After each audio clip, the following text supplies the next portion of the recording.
is now being recorded and live streamed, and with your permission, Chair, I'll take this adherent for this meeting of the Education Resources Committee of the 15th of November 2022. I can see that we have present Councillor Allison, Councillor Anderson. Councillor Bradley has intimated his apologies and Councillor Mars is substituting for him, and I see that Councillor Mars is in the meeting. Councillor Clark is present, Councillor Cowie is, Councillor Fagan. No, I don't see anything from Councillor Fagan at the moment. Councillor Fergan is participating. Councillor Frame.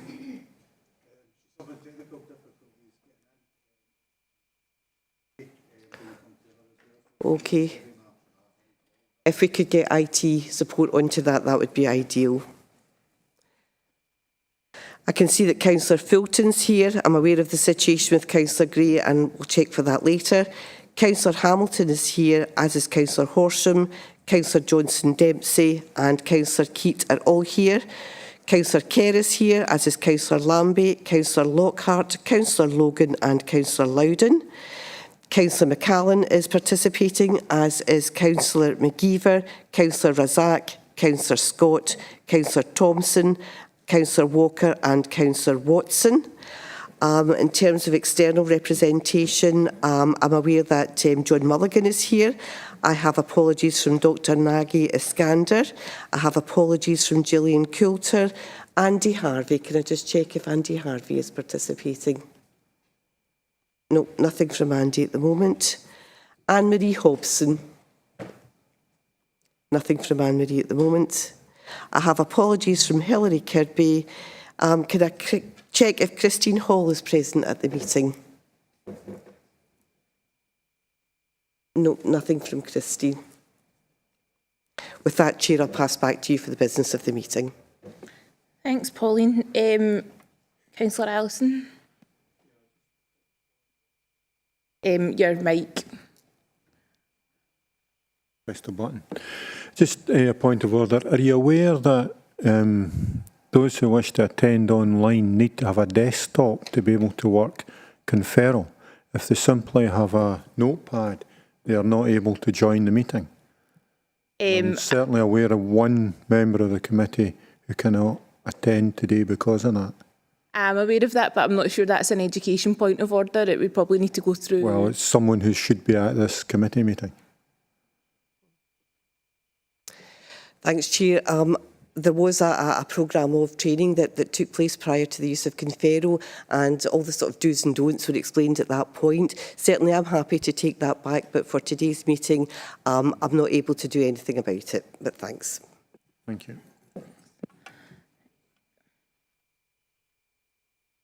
Councillor Razak. Thank you very much. Can you hear me? Yeah. Okay, I was just going to say that I'm using a MacBook just now and as a laptop, and it's working fine with me, so I don't know where the problem might be. Thank you. I think the issue which I was aware of through the training is that it needs to be done in a desktop. It can't be done through your phone or a tablet. But that was asked at the training I was in, so I'm not sure. Obviously, nothing can be done about that today, Councillor Allison. But going forward, I'm sure it's something that they'll look at. IT can look into. Yeah, thanks. All right. So going forward, is there any declaration of interests? None intimated.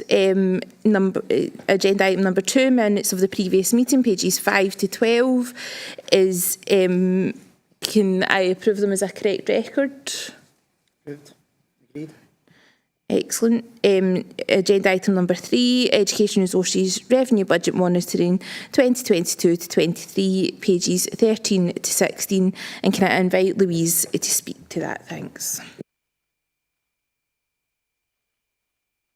Good morning and thank you, Chair. So this is the second report for committee this morning, and this is the most up-to-date information on the 22-23 financial year, covering the period 1st of April through to the 7th of October 22, which is period 7 of our financial year. So paragraph 4 on page 13 contains updated information in relation to the Scottish Attainment Challenge funding for education, and in relation to PEF, our budget for the year is 11.540 million. And as at the 7th of October, we have spend of 7.158 million, with 4.382 million still to spend. And this includes all known staff costs up to the 31st of March 2023. In relation to our strategic equity fund, the budget for the year is 1.437 million, and spend and commitment to date is 1.119 million, and 0.354 million still to spend. And again, the staff costs that we know about for the strategic equity fund are included within this reported position, and committee will continue to be updated with the spend position for the Attainment Challenge money throughout the year. So turning to the main financial implications of the report, paragraph 6.1 at page 14 outlines the current position with a reported break-even position against the phased budget for education resources. We are highlighting the issue of the costs of mainstream transport from August 22 from SPT, with a significant increase in the spend on school transport, again depending on the outcome of the contract renewals. And given the timing of billing in relation to this financial period, the current reported position reflects additional costs of 100,000 within the current reported position. Various explanations are outlined in Appendix A to this report, with the main areas being represented as underspends within early years core staffing budgets, and this is due to vacancies and turnover within the service, overall over-recovery of early years fees, and both these areas are supporting our overspends in our transport costs and also the costs of our external school placements. Budget variants are proposed as set out at the bottom of Appendix A, and these are the standard budget variants and reflects movements in education's budget from the last report from the 16th of July through to the 7th of October, and these cover the main accounting areas. Transfers from reserves to meet expenditure commitments, mostly for our early years teachers and learning recovery, transfers to education for funded items, creation of budget to reflect receipt of external income, realignment of budget to reflect how we deliver our services and how money is spent, and also the realignment of budget within the resource to reflect the activity as part of the devolved management scheme in schools and also our EMA payments. So if I can refer committee back to paragraph 2, the committee is asked to approve the following recommendations: that a break-even position on education resources revenue budget as detailed in Appendix A of the report be noted, and that the proposed budget variants be approved. Thank you, Chair. Thanks, Louise. So the recommendations are obviously on page 13. So I'll take some questions. Councillor Loudon. Thanks, Chair. Morning, everyone. Thanks, Louise. It was about 6.2. Louise, could you tell us a bit more about, excuse me, what SPT are saying about these potentially significant increases? Are we talking about fuel costs or drivers or something along those lines? Thanks. Louise. Yeah, it's a combination of all of those things, Councillor Loudon. It's the increased fuel costs, it's the inability to get vehicles and drivers within the routes. It's also obviously the contract negotiations as well. So we are now being told of significant cost pressures this financial year, and that exercise of review has now been concluded by SPT, and we are looking at costs in the region of additional 2.2 million for the year, but it is all down to the availability and the supply of bus contractors, and therefore prices are at a premium at the moment. Thanks very much. Julia? Thank you, Chair. Again, regarding paragraph 6.2, detailing the anticipated rising costs for school transport, given that later in the papers in item 14 that one of the top risks for the resource is inflationary pressures to pay awards, utilities and PPP contracts for secondary schools, which currently are about 10% of the education budget spend. Could you advise why 6.2 doesn't include those, and whether information relating to those additional challenges will come also to a future paper?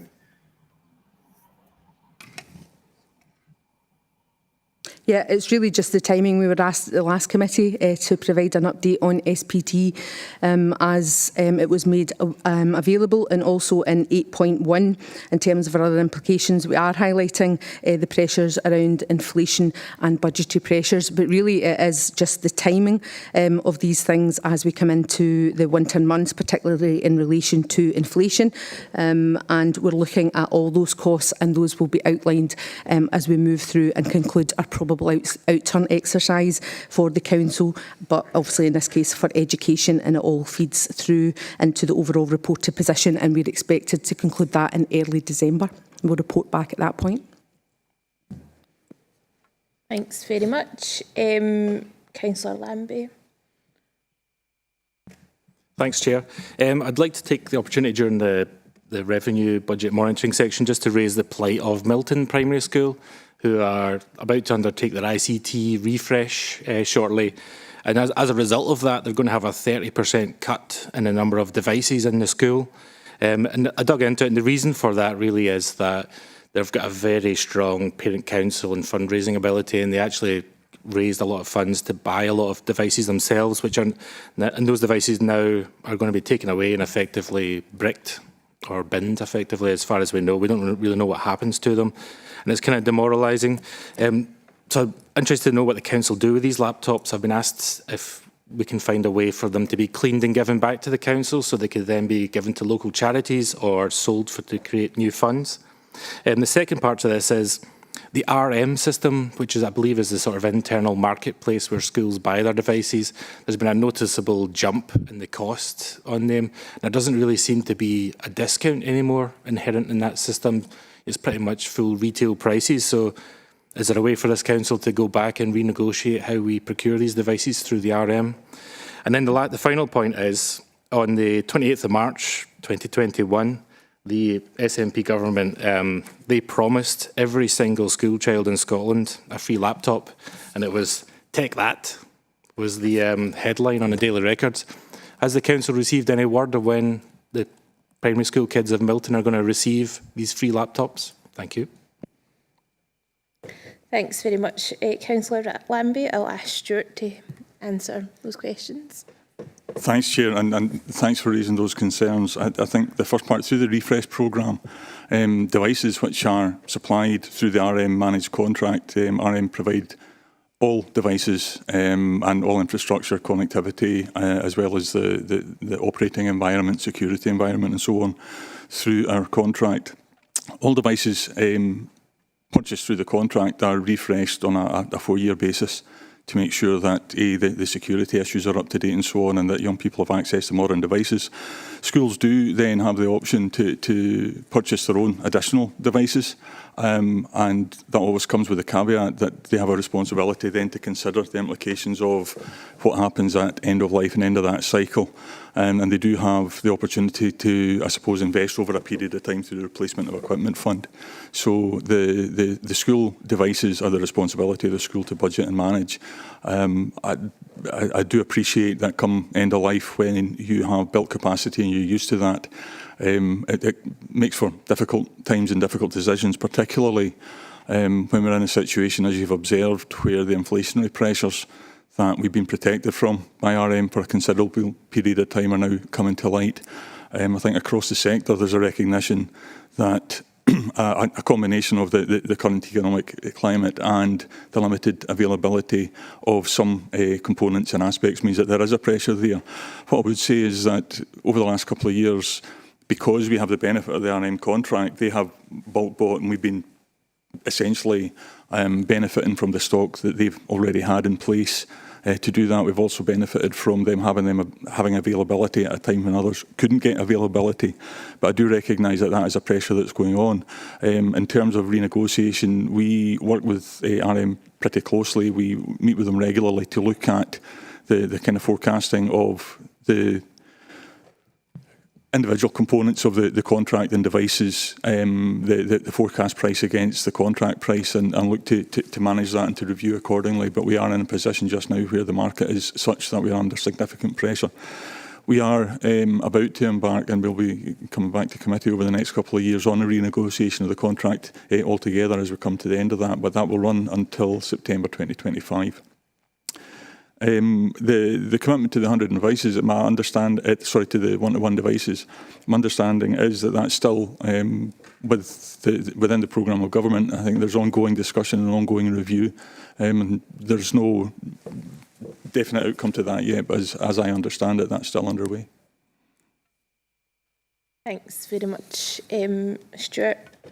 Eileen? Okay. Thank you very much, Chair. I've been listening carefully to the discussion this morning. I was actually going to probably raise this further up the papers, but since it's been raised, but we are being faced with unprecedented challenges regarding gas, electricity, utilities, all the different things that people have mentioned this morning.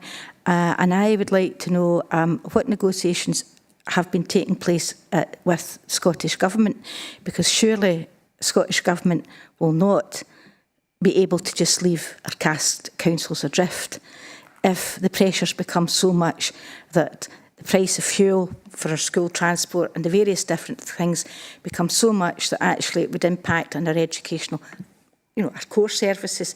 So is there and will there be negotiations with Scottish Government, who will, I assume, have to step in if things continue in the vein that they are? Thank you.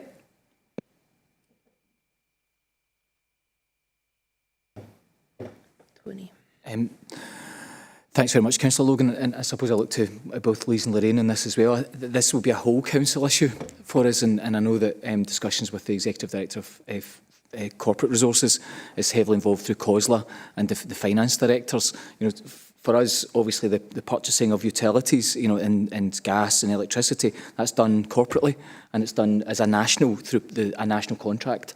So ultimately, that's a COSLA situation, but I suppose we are feeling the headwinds of all of this at the moment as well, and all of the areas that we go to. So, for example, if I'm at a directors' meeting, or indeed we're a representative at national national meetings, we would put that forward as well, and we do try to put those cases forward. But for many of the very specific ones, I know that financially as a council, that's got taken forward by the Director of Finance.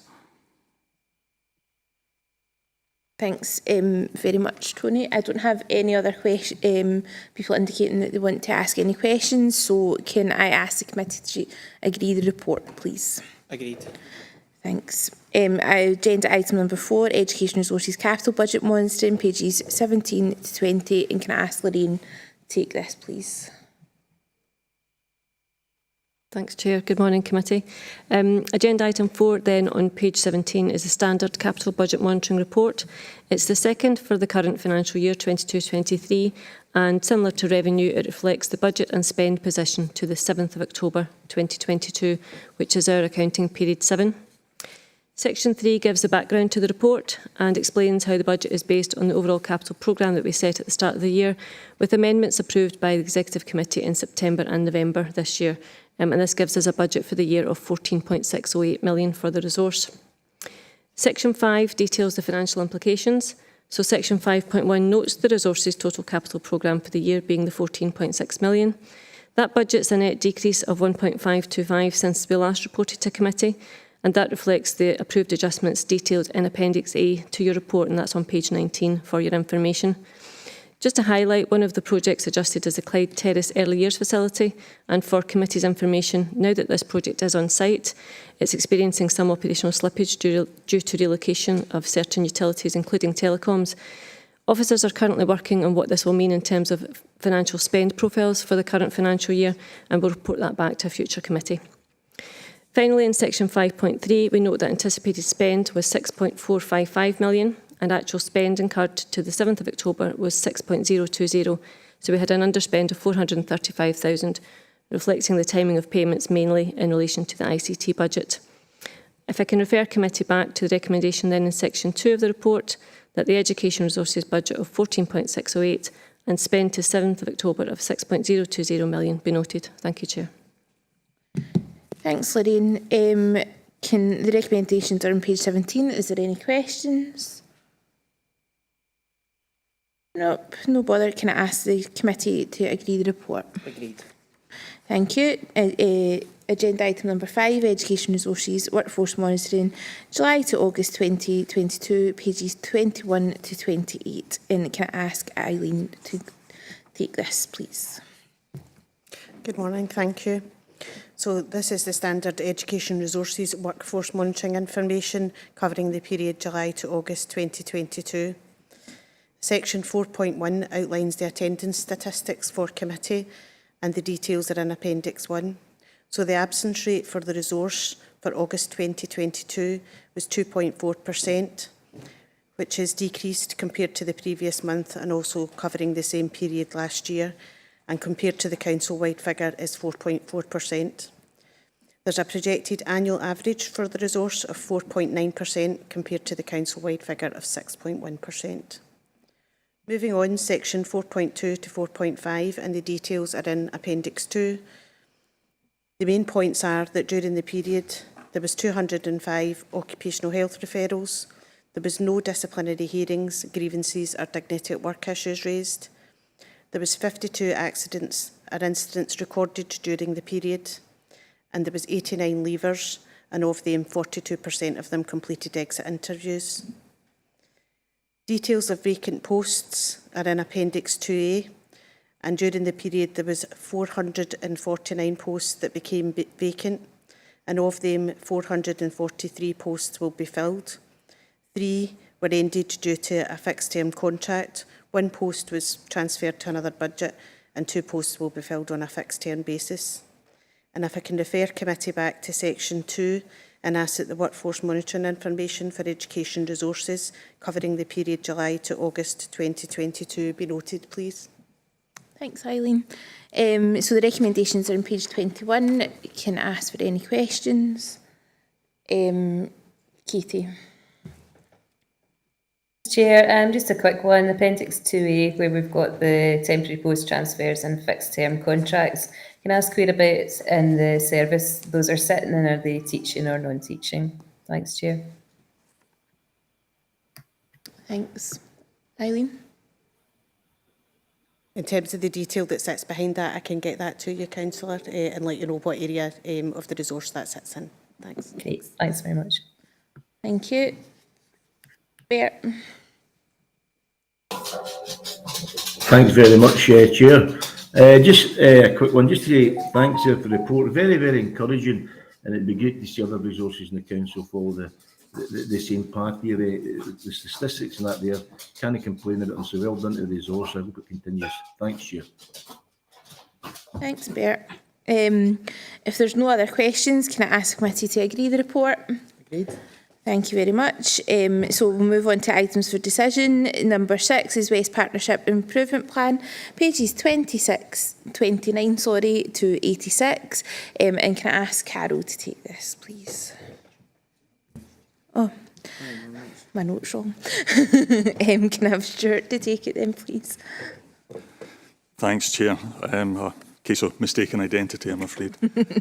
Good morning, everyone. The purpose of this report is to inform committee of the evaluation of work undertaken by the West Partnership Regional Improvement Collaborative during 2021-22, and also to outline the contents of the West Partnership's improvement plan for 2022-23. As noted in paragraph 3.2, this paper follows on from papers presented in November 2021 and includes an evaluation of the West Partnership Plan, which was presented to committee at that time, and then goes on to present the plan for the current session. Section 4 looks at the evaluation of last session's plan, and that's attached as Appendix 1 on page 35 of your pack. Para 4.2 notes that the evaluation considers reach and impact, how we compare against the rest of Scotland, and it also considers 3 drivers for change: collaboration, practitioner development and changes to practice, and they're summarised on page 13 or page 47 of your pack, page 13 of the report, page 47 of the pack. It also includes some information around next steps, which I will come back to shortly, and they link in very much to the plan for the coming session or the current session. The conclusions on page 20, which is page 54 of the pack, note very good progress in driving forward equity, excellence and empowerment, and particularly relating to collaboration, to system change and to network building, and very importantly to added value to individual local authorities. Paragraph 4.7 notes that the evaluation has been submitted to both Education Scotland and to Scottish Government, and that the outcomes shape the plan for this current session. That evaluation was also supported by the findings of external research carried out, and that is attached as Appendix 2, which is on page 61 of your pack. Section 5 goes on to note some of the findings relating to that research, looking at culture shift, added value for local authorities and capacity building arising from the response to the pandemic. Indeed, it states that the West Partnership came into its own at that time. Para 5.6 notes some areas for growth too, relating to workforce development models, including teachers and practitioners. I think that one of the fundamental premises is about reach into the classroom, about establishing and empowering teacher networks and working through communication and collaboration. If I move on to the plan in response to that evaluation, it is attached as Appendix 3 on page 67 of your pack. Para 6.2 notes that the plan, and indeed the role of the West Partnership, is to provide additionality to our own agenda, and Para 6.3 explicitly states that the governance arrangements respect local democratic accountability for individual local authorities. Para 6.8 notes that on the basis of the evaluation of the previous plan and consultation that's been undertaken, the key areas of focus remain as wellbeing for learning, curriculum learning, teaching and assessment, leadership, empowerment and improvement, and each of those areas is led by 2 of the directors within the West Partnership, and the 4th work stream being evaluation and reporting, which is also led by a further 2 directors. Para 6.11 notes that the plan has been submitted to Education Scotland and to Scottish Government, and 8.1 confirms a grant of just over £1.5 million awarded to support this programme of work. Chair, I'd refer committee to section 2, where we're asked to approve the following recommendations. Firstly, that the West Partnership's evaluation of the Regional Improvement Plan for 2021-22 be noted, and that the West Partnership's Improvement Plan for 2022-23 be approved. Thank you, Chair. Thanks, Stuart. I will ask if there's any questions. Councillor Loudon. Thanks, Chair. Thanks very much, Stuart, for going over that. It was a great report. As you said, a lot of work that's covered in this plan is absolutely invaluable during the pandemic, and it's great to see it going from strength to strength since. My question's on page 39, where we've got the bit about figures on West OS use. And it says that all of the secondaries in the RIC are using it, and 66% of primaries are, partnership-wide across all of the RIC. I just wondered if you could tell us any more about how those stats reflect usage in SLC. Are we sitting around the 66 in primary, or are we higher or lower than that? Thank you. Thanks, Councillor Loudon. The usage in South Lanarkshire is actually higher than that. We know that a couple of the other authorities use their own kind of internal systems, and that, if you like, brings that overall number down. But within South Lanarkshire, there is there's quite high usage. Okay, thanks, Stuart. Thanks.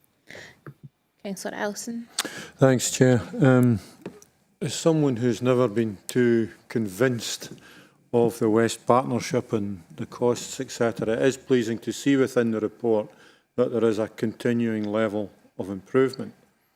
But what it doesn't show at all is what, if any, is the additionality of working within the partnership. Because as I said, it's a continued improvement that was happening before the partnership was set up. And have we ever done anything to identify a cost benefit as to whether there has been benefit that would not have accrued anyway under what we were doing and what that was costing us? Thanks, Tony. Thanks, Councillor Arson. Actually, it is an important question as well, just about that reach into the classroom as well. I suppose for us, there was working across 8 local authorities prior to the West Partnership. What this does is that it elevates that type of activity and has increased it quite significantly. So if I take our work on improving our classrooms, that's the work we do with our teachers in learning and teaching. So that's been a West Partnership activity now. So we've benefited as a local authority about that interaction. It's a relatively, if you think about our revenue budget that's just under £400 million, there's a very small central team within the West Partnership. a handful of officers that will look after some of these programmes to the tune of £1.5 million across the 8 local authorities. That comes from the grant from the Scottish Government. We try to use that to set up that infrastructure, because local authorities are busy as it is on a day-to-day basis. So in order to set up improving our classrooms as an example of that, you need some people in order to do that, to bring the local authorities together, to then to try to evaluate that kind of work. So what we've seen is an increase in these activities. These activities have then been very well evaluated about teacher impact. We evaluate them around increasing knowledge and changes to practice, and then the impact that that has for children and young people. And we have seen that, and some of the evaluation has shown that. The other thing for us is that we now undertake some activities that we wouldn't have undertaken had it not been for our work within the West Partnership. So again, we get the collective benefit of that. We decide on the things for us that suit us, but there's other things that are happening in the West Partnership. One of the leadership activities that we're undertaking with our head teachers, that's as an extension of some of the work that we do as well. So we do feel that we're getting that added value.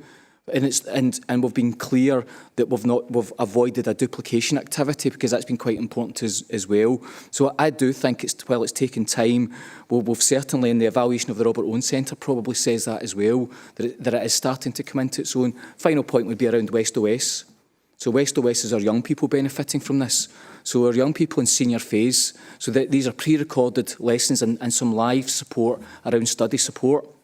Our young people can dial in to tonight, for example, in physics, and get some support from a teacher somewhere else within the West Partnership looking at higher physics. So there's some real benefit that we get, and we wouldn't have done that as an individual local authority, because we get the benefit of the scale of this, and so we can offer a range of subjects. Yep, Alec. You're on. You're not on now. Are you not wanting anything else? No? Okay. So if there's no other questions, can I ask the committee to agree the report? Agreed. No bother. Heading on to agenda item number 7, early learning and childcare staffing update, pages 87 to 90. And I'll invite Stuart to speak again. Thanks. Thank you, Chair. This is the first of 2 papers we have today relating to early years. The purpose of this report is to provide an update on recent and future expansion projects within early learning and childcare as part of community growth areas and local requirements, and also to request approval to increase the establishment within education resources as outlined in section 4 of the report. Section 3 of the paper notes that we have 2 new nurseries providing nursery places local to some of the new housing developments, and a further 2 nurseries which have been adapted to provide more places, particularly in Clydesdale, or specifically, I should say, in Clydesdale here.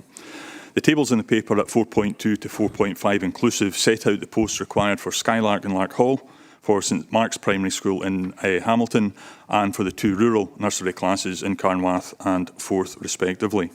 Those posts are funded through the expansion programme and also from the budget strategy relating to community growth, in total £844,000.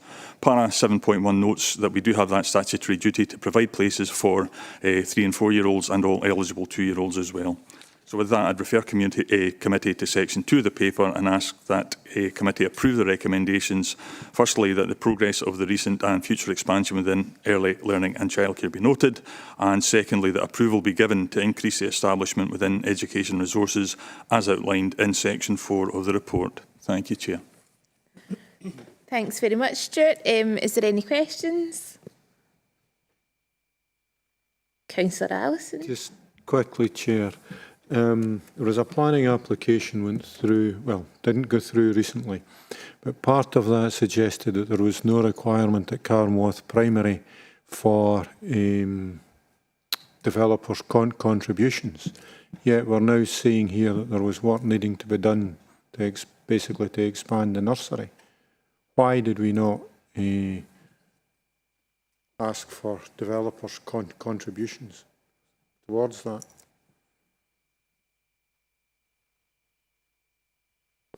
Councillor Larson, I don't know the answer to that. I can try and get back. I can get back to you on that. Just for us, this is within the programme. As you'll see, that our expansion finance our expansion budget takes care of that as well. But we do obviously try to look at growth and capacities generally. If there's some additional building, I would need to get back to you on the answer to that. Okay. Thank you very much. If there's no further questions, I'll ask committee to agree the report. Agreed. Thank you very much. The agenda item number 8, early learning and childcare sustainability price review, pages 91 to 98, and I'll ask the Stuart Nicholson show to go ahead, please. Number 3 out of 3, Chair. Thank you very much. The purpose of this paper is to outline the work undertaken on setting the early learning and childcare sustainable rate for funded providers for implementation from 17th August 2022. The paper seeks approval for the increase to the early rates paid to funded providers for nursery places. Section 3 notes that the Council has met the requirement to provide 1140 hours of funded childcare for our 3 and 4-year-olds and for our eligible 2s. That also the funding follows the child principle has been applied and is adhered to. That the quality of provision set out by the national standard is supported and sustained across South Lanarkshire, and that the Council's approach includes a commitment for funded providers to pay staff delivering our funded places the real living wage. And of course, we can only influence or ask about the part of the business that we support through the 1140, not the remainder of the business that is entirely under their own control. Paragraph 3.2 notes that in 2019 the Council established a procured service agreement, and that allows funded providers to work with us and to enter into a 10-year contracted agreement. Paragraph 3.3 notes that the Council introduced early access to places for 3-year-olds at a cost of more than £850,000 annually. Para 3.3 also notes that payments to funded providers have increased from £3.6 million annually in 2017 to approximately £14.5 million this session. So for much the same number of places, this has been a 4-fold increase in funding for just under double the number of hours. Paragraphs 3.4 and 3.5 note that as well as the hourly rate, funded providers receive 50 pence per child per hour for a meal and a further 58.2 pence per child per day through the Scottish Government Milk and Healthy Snacks Scheme. Para 3.6 notes that the Council also provides a range of zero-rated services to funded providers at an approximate cost of just under £1 million per year. Paragraph 3.7 does note that the funded providers provide us with approximately a third of our early years places. That's in line with potentially slightly higher than it was in 2017 when it sat around 31–32%. Section 4 goes on to explain the process for setting a sustainable or affordable rate. Paragraph 4.1 notes that a national activity was undertaken by Ipsos Mori, similar to the process that we undertook in 2016, to consult with funded providers and to allow us to establish their costs and to enable a baseline to be set which would allow funded providers to pay the real living wage. The intent there was for a national data collection, but what was intended was that specific local positions reflecting the actual costs for funded providers in each area would then be reflected and a rate set that would allow funded providers to pay the real living wage. Para 4.2 reports that only 10 of our funded providers chose to respond to that consultation exercise. And as such, a local analysis could not be provided by Ipsos Mori, and therefore, as the next level up, we went to the West Partnership analysis to establish that as a baseline rate. The methodology set out by Scottish Government in their guidance was then followed, applying uplifts relating to delivery costs, including inflation, relating to scope for investment, which is essentially an uplift in profit or surplus, and finally to reflect the increase in the real living wage. And that's noted in paragraph 4.3. Paragraphs 4.4 and 4.5 note the Council has linked in with national and local groups to support our understanding and our application of the Scottish Government guidance and the methodology, and that we applied then our own local information around affordability and budget considerations.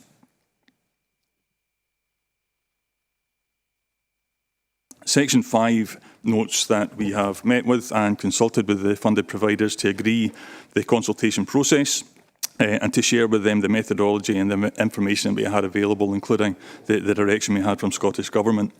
We had met with an initial group to look at how we would progress that, and following that discussion we had locality meetings as smaller group forums to encourage all providers to have an opportunity to have their say, as well as additional whole group meetings in addition to the normal programme of 6 weekly funded provider consultative meetings. I met with the whole group last week following the issue of papers to your good selves for this meeting, to share with them the content of the paper, and indeed I will meet with a representative group at the end of the month to consider the way ahead for the year coming.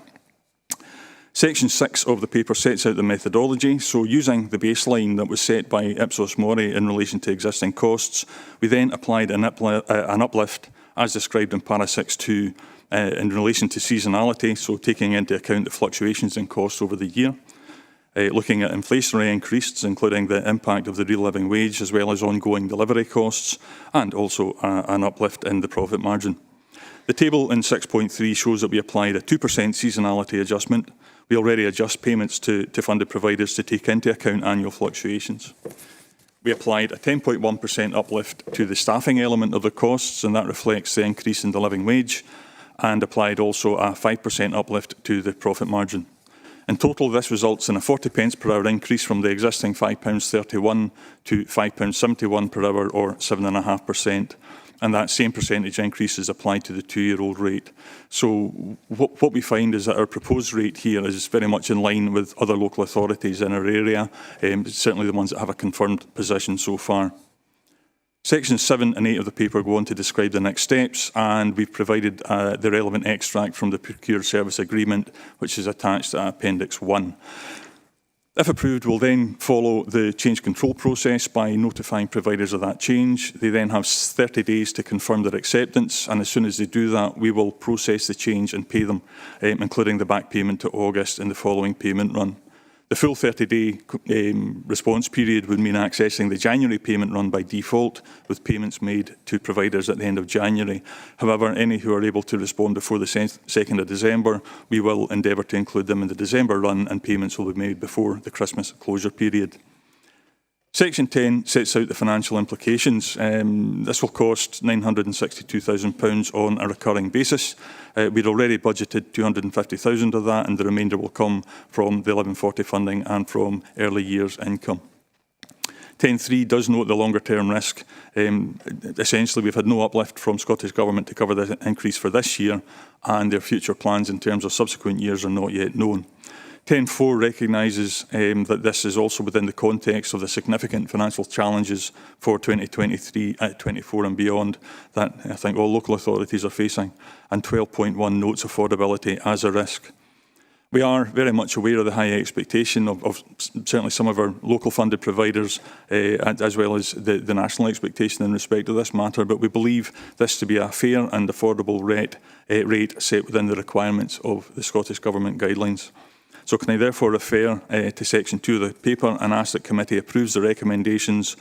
Firstly, that the content of the report and the outcome of the sustainable rate review is noted. Secondly, that the recommendation for the proposed sustainable rate, as outlined in section 4, is approved, and that the requirements of the Procure Service Agreement, or the PSA, for early years to secure funded providers agreement is progressed in line with the framework terms. Thank you, Chair. Thanks, Stuart. The recommendations are on page 91. Is there any questions? Councillor Ellison. Thanks, Chair. I think we'll all be aware of the email that came in this morning from a single provider. I don't think at this stage, coming in just, what was it, half an hour before the meeting, we can really do a lot with it. But what it is highlighting is a lot of the issues we had 5 years ago, where we believed that private providers were not being funded to the same level as what we were internally. It's therefore very disappointing that the funders, not the funders, the external providers did not take part in the Mori poll to give us sufficient information to identify whether that was the case and whether we could rectify it or not. So it's also pleasing that there is to be a further meeting on, I think it's the 24th, going forward. Can we have an assurance that that discussion will be ongoing to identify as to whether there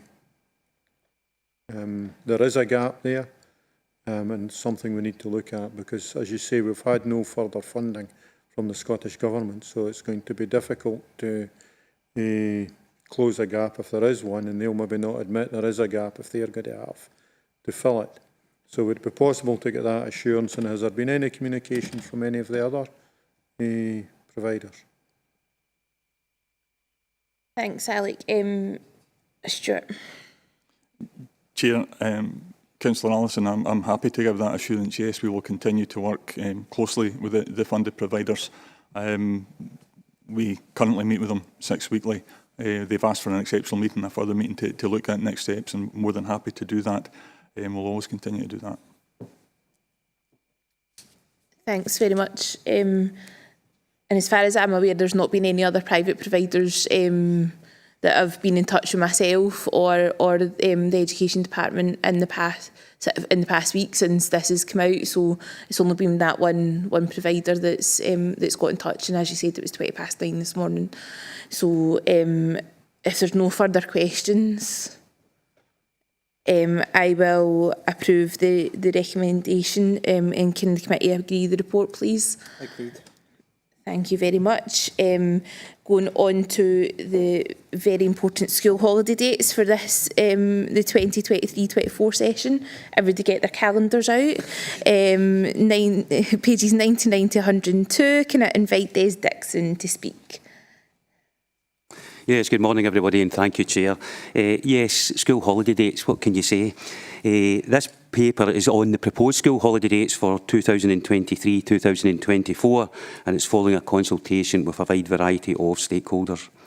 There's no doubt that the school holiday dates are one of the Council's highest hits on the Council website, and they're of interest to a whole variety of different people, obviously. And just to confirm that across Scotland, children are required to attend school for 190 days, with teachers working 195, 5 of which are deemed in-service days. There is no truth in the rumour that there's more or less holidays. You always hear that. It's the status quo. The school holiday dates normally fall within 3 terms, and it's worth noting that in 2023-24, Good Friday and Easter Monday fall within the spring break, which is always helpful in the first 2 weeks in April. As always, though, there were sought a range of views from our stakeholders on the proposed dates and the in-service days, including our neighbouring local authorities, in order to try and achieve a more common pattern of school holiday dates across all the authorities. I am pleased to say this morning that the West Partnership has helped to achieve more consistency in this respect, and nearly all of our neighbouring authorities have the same core dates, and that is really helpful. So that's an idea of better collaboration. In paragraph 4, we show that there were 1,600 responses made to the consultation, and you can possibly see there in term 2, there was a 50-50 split, like Strictly Dancing, I think, here in this one. But in all fairness here, that is around a variety of different views around when schools should finish at Christmas time. Christmas is in actual fact on a Monday that year, and schools will be working right up till Friday the 22nd, as indeed across all local authorities. So you get splits. Is it the holiday period too long, or can we move some of the dates to the February and make February longer? So we've kind of got a variety of different views, and that's one. So given that the variety of opinions in the majority have agreed the core dates, Chair, this morning the committee has asked to approve recommendation 2 that the proposed dates for school holidays and in-service days in South Lanarkshire for 2023-24, as detailed in Appendix 1, be approved. Thank you. Thanks, Des. Is there any questions? Nope. So I will ask the committee to agree the report. Agreed. No, thank you very much. Going on to items for noting. Strategic Equity Fund, pages 103 to 110. Is there any questions on the report? No. I'll ask the committee to agree the report. Agreed. Thank you very much. Number 11 is the Standard and Quality Report 2021 to 2022, pages 211, sorry, I'm having issues with my numbers this morning, to 214. The recommendations are on pages 211. Is there any questions? No, I'll ask the committee to agree the report then. Agreed. Thank you. Number 12 is Physical Interventions in Scottish Schools, a response to the consultation, pages 215 to 226. The recommendations are on pages 215. I'll ask Councillor Loudon to come in. Thanks very much, Chair. I just wanted to take a moment to draw particular attention to the response under the timeout section, and to praise the approach that's been taken here, and really how it ties in with more current understandings of distress behaviour, which have advanced. I think culturally this idea of timeout still seems to have a hold. I blame Super Nanny myself for getting that idea into a sort of pop culture. And this idea of the rejection of it being wholly negative that we're seeing here is a really important one when you're thinking about how children and young people can be given tools to help their day in a classroom situation, and that might sometimes be they need some time out in a different type of environment. So I just wanted to draw attention to that, Chair, and to really praise the approach that's been taken here. I really like that answer. Thank you. Thanks, Councillor Loudon, for your comments. Can I ask committee to agree the report? Agreed. Thank you. The agenda item number 13, the Youth Voice Update, pages 227 to 232. The recommendations are in pages 227. Can I ask Councillor Clark to speak? Thank you, Chair. I'd just like to first of all welcome the report. I think there's a lot of good work in it, and engaging young people in not only youth issues, but issues in general. Like I see stuff about bringing back youth housing forms and so on. Lots of issues that face young people. And I notice in it talks about an accessible voting event. I think that might be quite a useful thing for all councillors to have, if we could be provided with that. It looks like a really interesting and useful event. And moving on to some of my other questions, on page 227 and 3.2, it talks about the turnout for the Scottish Youth Parliament elections. I'm wondering if there's a breakdown of that in terms of areas or constituencies of South Lanarkshire. Are there any particular areas which are lagging behind or doing really well for that? And similarly to on page 229 at 4.3 it talks about 8 new members in East Kilbride, which is ahead of members joining other areas. How many members do we have joining other areas? Again, is there any areas which are lagging behind? And generally, what are we going to do to target those areas if there is areas that are lagging behind? And another question more specifically, how do we target or engage with young people who have left school to help them get engaged with the Youth Council and the Scottish Youth Parliament? Because obviously it's a bit more difficult because you can't go directly into schools to engage with them. But there will be a large cohort, naturally, because the age goes up to 25, and we have a lot of people who are, just not in schools. So it might be a bit harder to engage with them. Thank you. Thanks, Councillor Clark. I'll ask Anne to come in. Thank you for that. I can give you some detail around the votes, and I can give you that locality by locality if you're interested, but no judgment here, or just ask. The East Kilbride area had a response rate of 57.3%, so very high in the East Kilbride area. Cambuslang and Rutherglen were around 25%. Hamilton was around the 40% mark, and Clydesdale was around 25.4%. Now, 15 of our 17 secondary schools were involved in that. One wasn't involved because the place was uncontested. So what they did instead was they got involved actively in the count. So the scale of involvement was very, very significant. And I think in terms of turnout comparatively, it was really quite outstanding. It was excellent if you think about that compared to maybe normal, election events. So a really positive turnout, but we don't rest in our laurels. We still strive to continue to engage our young people in the votes, and we will continue to do that. I can give you the numbers as well, maybe at a later stage if you want me to do that. And you asked about page 229, 4.3. And your question was around recruitment. I think, again, what I would say is, and you'll see that in report after report, there is always activity around proactive recruitment. And I think we're in the very fortunate position where we have our universal connections centres in all of our localities. And we also, we engage a wide range of young people in our USCs as well. So in a sense, we have a captive audience. In relation to an age range and also an interest range.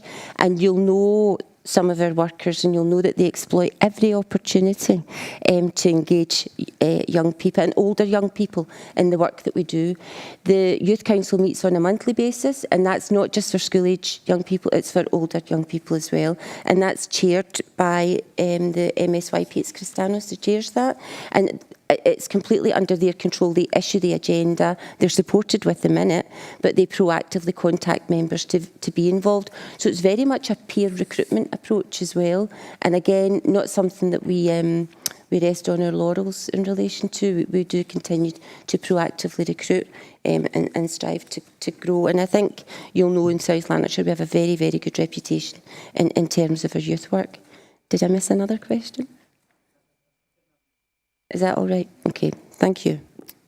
Thanks very much. And I'm aware that we're approaching the 11 o'clock mark for the 5-minute break. I've got 2 other people wanting in for questions, so I will take them and then we can have our 5 minutes if that's okay with everyone.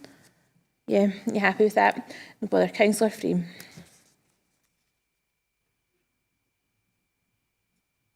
Hi everyone, thanks Chair.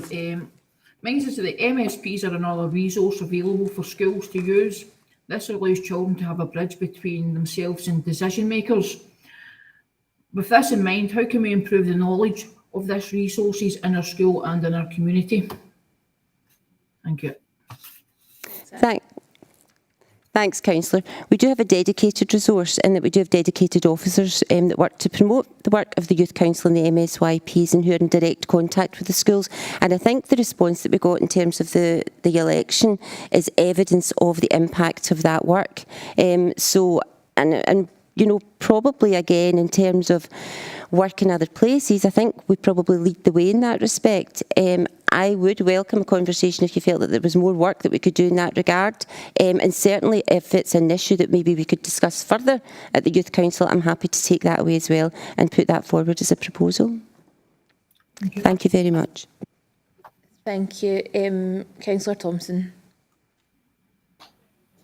Thanks very much, Chair. Just noting that to get young people involved in their community and indeed the youth parliament and politics in general, I think one of the places we miss out on is maybe local groups and in particular community councils. I mean, they're the first point of local government, and I'd like to, my experience is I know a lot of young people attend them, and it would be great if in some way we can help encourage young people to go to these things and eventually maybe lead on to like the Scottish Parliament. I think we must use the things that the council's some involvement in, and this would be ideal. Thank you. Thanks, Councillor Thompson. Anne?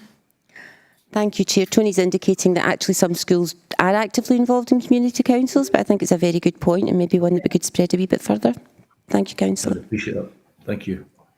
Thank you very much. The work that our youth services do is absolutely amazing. I've been had the pleasure of attending quite a few of their events over the past few months, and they're really good. And we've discussed as chair and deputy chair about getting a session going, maybe getting some of the MSYPs and some of the youth council into the council to speak to the councillors about what the work they are doing, because it is extensive, as you can see from the report. So hopefully that will be coming in the next few months in order for us to meet some of them and have that interaction again. That I know that some of the councillors that have been here for longer, we were very involved with MSYPs in the area, and COVID seems to have kind of stifled that a wee bit, so it would be really good for us to meet in person over the next few months as well. So I look forward to that if I'm here. So I'll take our 5-minute break just now, if that's all right. So we'll come back at 11:05. Thanks.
I'll just take that off then, shall I? Yeah. Thanks, everyone.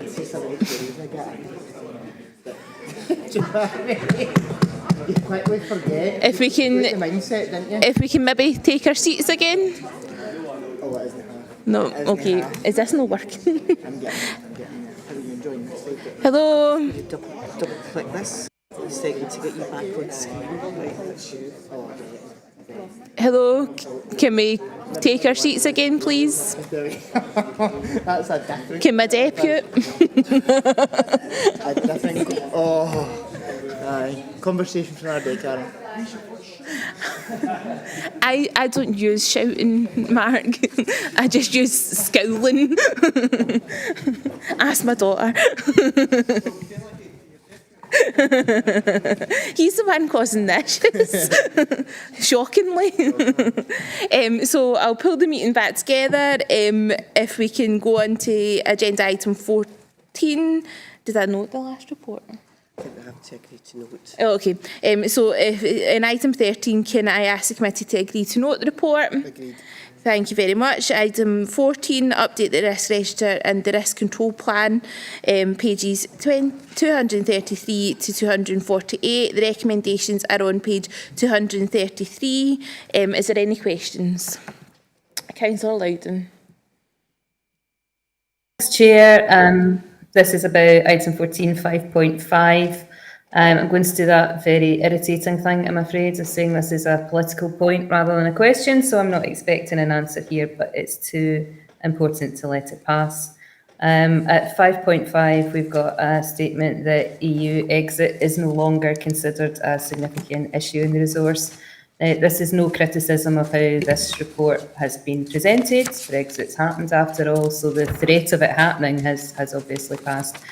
But this is actually tying into a point which Eileen was making earlier about the wider effects of economic pressures on the resource. A recent report that I read said Scottish exports have nosedived 13% since Brexit.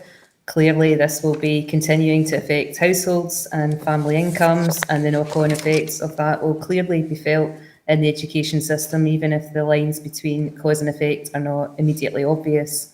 Plus, we have elsewhere in the report that the procurement risk is being updated by 3 points, and that reflects what we've been told across the resources over a number of months about supply chain issues, and some of those are obviously related to Brexit as well. As I say, apologies, Chair, that was a political point, but the effects haven't gone away. They've just been compounded by yet further, frankly, disastrous economic policy by the Westminster Government, and I think it's important to note that the effects of Brexit are ongoing. Thank you, Chair.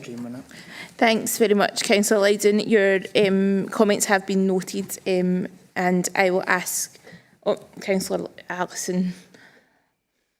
Seeing we're in political mode, Chair, it says here quite easily that coming out of the EU is not significant anymore. But what is significant and could be up to 10 times the effect that leaving the EU would be if we went ahead with independence. So therefore, does that not need to be identified as a risk, as we are continually being told there is going to be another referendum? Thank you very much. You've made your point. I think that might be a rhetorical question. So I will move on and ask the committee to agree to note the report. Agreed. Thank you very much. Agenda item number 15, the Learning, Development and Workforce Planning, pages 249 to 252. The recommendations are on page 249. Is there any questions? Nope. I will ask committee to agree to note the report. Agreed. Thank you very much. Agenda item 16, Let's Talk Scottish Education, a national discussion, which is pages 253 to 258. The recommendations are on page 253. Is there any questions? Councillor Loudon. Thanks, Chair. Just a very quick one. When we're talking about engagement with children and young people, are we going to be talking to some of our youngest young people as well? Are we going to be talking at nursery level and sort of early primary as well? Thank you. Thanks very much. Actually, that would be really interesting to hear what they say. So, Des, please. Yeah, thanks. And it is a good question, and I think it's important that we get a sense, you know, it's a broad national discussion, and it does include children of nursery age, and the Scottish Government have provided some resources in a toolkit to try and make that easy, to help facilitate that taking place with our very young children. Also, I think, as you've heard Anne talking about this morning, the Youth Voice, and that's very much been led as well by the Youth Family Community Learning Service to try and engage youngsters in this debate and national discussion. And of course, most important factor is our schools and our services, who have been invited to try and look at focus groups and to try and gather that opinion as widely as we possibly can. So yes, it's one of these ones where I think you maybe have to adapt the questions around that, would be the fair. And I think just as a wee plug, we met with 50 odd parents on Thursday night to do a wee focus group and a workshop, and a variety of different opinions have emerged on that. So we're definitely keeping it active. Thank you. Thanks very much, Des. I've just received an email from Curlick High saying that they're having a separate session for it, so it is really encouraging to see that the schools are taking part in it, or at least some of our schools are, so thanks very much for that. So I'll ask the committee to agree to note the report. Okay, I don't have any indication of any urgent business, so I will ask Pauline to stop the recording of the meeting. And you're all free to go.